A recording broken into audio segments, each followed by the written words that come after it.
Hi everyone, in this tutorial, I will tell how you can remove swipe up when you unlock your iPhone with Face ID. To do this, go to Settings app.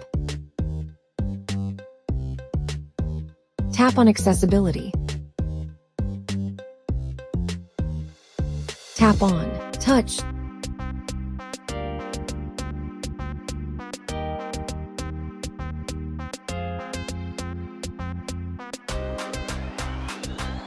Tap on Back Tap.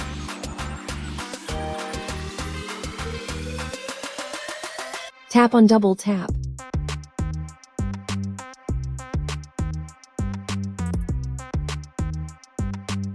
Select Home.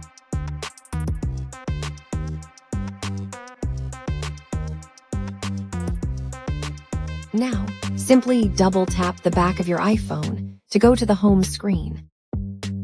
If this video is helpful, then please like, comment, share and subscribe. Thanks for watching.